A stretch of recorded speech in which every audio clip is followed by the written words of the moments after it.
Hey everyone, I hope you're all doing well. Recently, I received a message from one of my subscribers asking me what I thought would have happened if America would have lost the American Revolution. As a history lover, this is something that I've also thought about before, so I decided to make a video on it. It's impossible to predict future historical ramifications of something this significant, but it's a fascinating question to think about. And it's a scenario that could easily have came true since the Americans barely eked out a victory against the mighty British Empire and needed a lot of assistance from others, like the French, in order to do so. So let's go back almost 250 years and pretend that the British ended up being victorious during the American Revolution and what could have been the historical consequences. I would also love to hear about what you think would have happened in the comments below. So if the British would have won the war, there's one thing I know for sure. It would not have been a good time to have been a patriot. The British were known for their brutality throughout the war, and I don't think that King George III would have been too kind to them after the war. Remember, this is the guy who made a promise in 1775. Bring to condign punishment the authors, perpetrators and abettors of such traitorous designs. The British had executed the leaders of the failed Scottish Rebellion 30 years prior in 1747, so it would be possible that the main revolutionaries like George Washington and Thomas Jefferson could have met the same fate. If they weren't executed, they would have at least been jailed for a very long time. The British would have definitely wanted to send a message by publicly punishing the Patriot leaders to deter any future uprisings. I feel that the British would have also taken property and land away from any prominent patriot as well. I think the British would have also looked for some type of restitution for war expenses and would probably have imposed taxes and fees on the Americans to pay for the war, which would have been ironic because fear about taxes was one of the main reasons for the rebellion. So if you were lucky enough not to be hanged or jailed for being a patriot, you were probably going to take a significant financial hit. I think these punishments would have fueled the Americans' continued desire for independence. But would there have been another revolution at some point? I think eventually there would have been another attempt at independence. Imagine there being two declarations of independence. At one point or another, all the European countries were pushed out of the New World, and I think the same fate was inevitable for the British in America.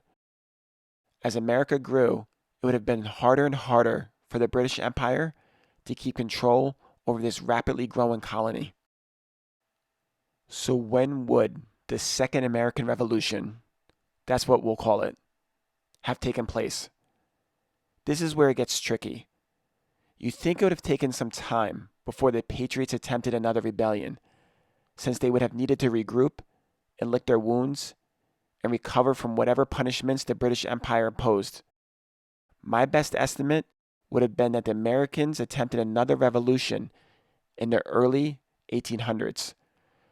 During this time, there was a lot of conflict and fighting going on between England, France, and Spain with the Napoleonic Wars.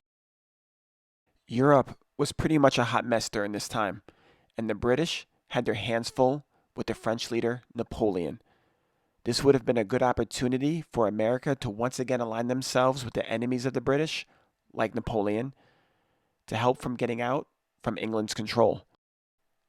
It would have been really hard for the British to hold off another American rebellion while they were fighting other battles in Europe.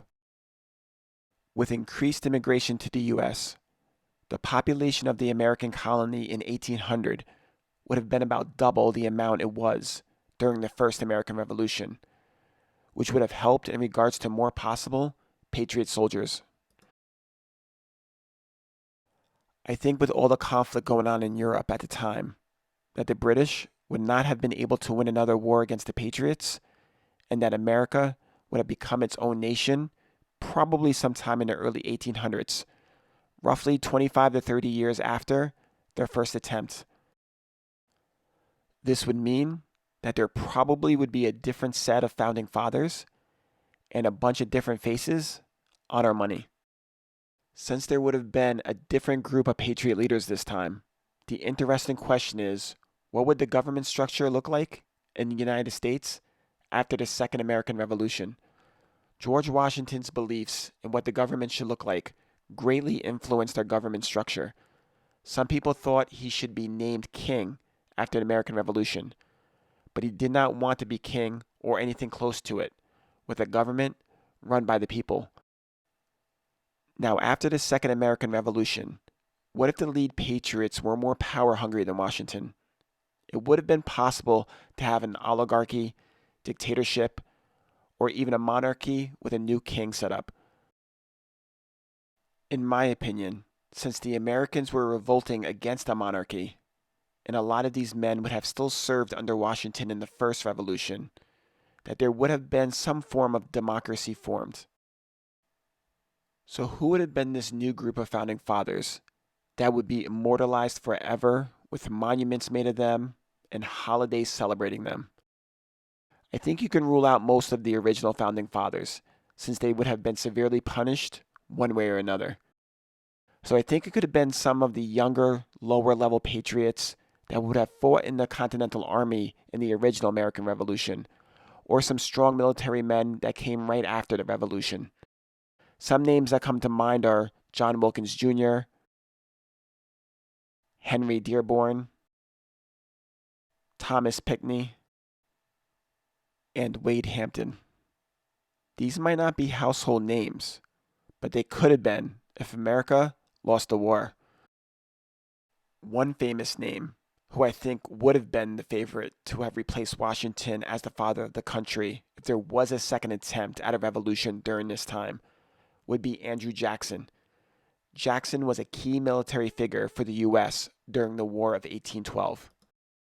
Speaking of the War of 1812, I think the War of 1812 would completely be erased from the history books and replaced with the Second American Revolution whenever it was to occur.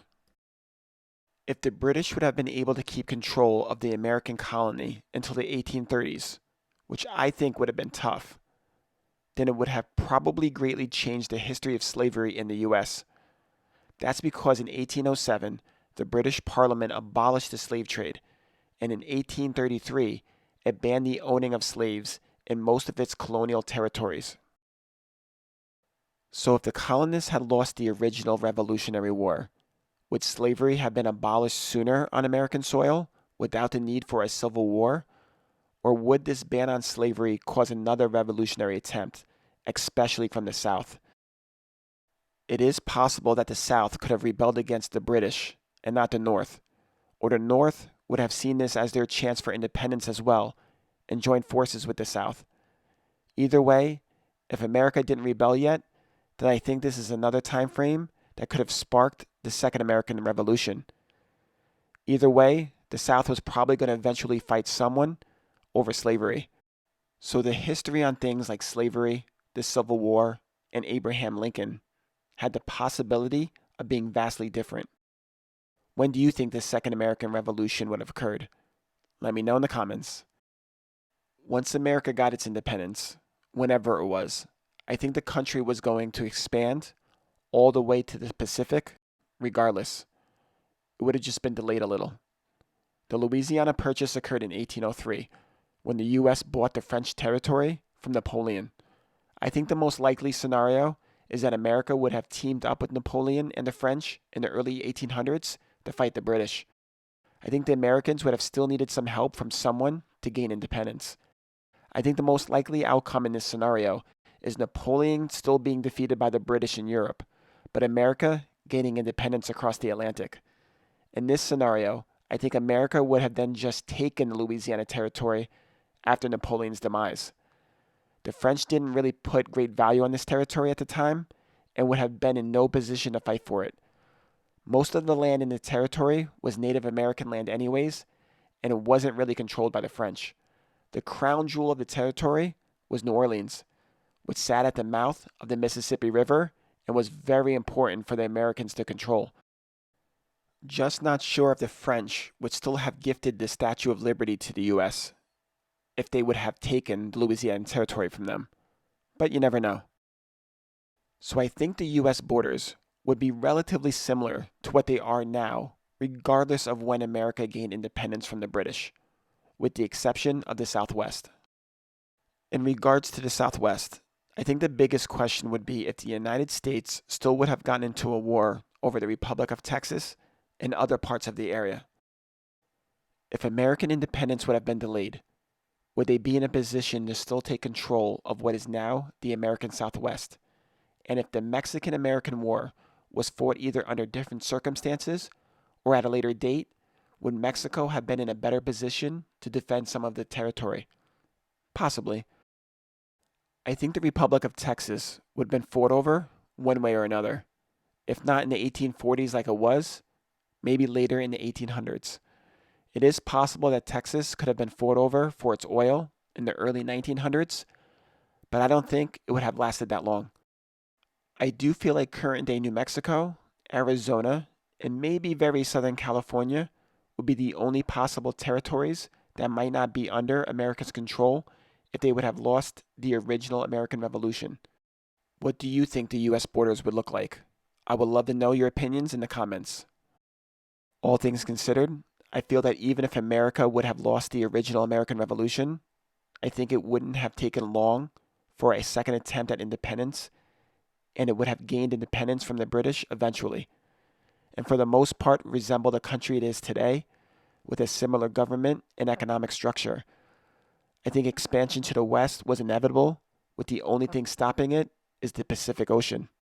Due to its location, resources, and its increasing population of ambitious and hardworking citizens, the US was in great position to become a superpower regardless. So I think the outcomes of World War I and World War II would have been similar. I think there could possibly be 48 states. I think Arizona and New Mexico could still be a Mexican territory. And it's really hard to predict Hawaii's and Alaska's fate in all this. But that what makes this a fascinating question. There's so many possibilities. I enjoyed thinking of all the different possibilities and outcomes, and I look forward to reading your opinions on what you think would have happened if the Americans lost the American Revolution. Thanks for watching. As always, I appreciate it. Please subscribe for more historical videos. Take care.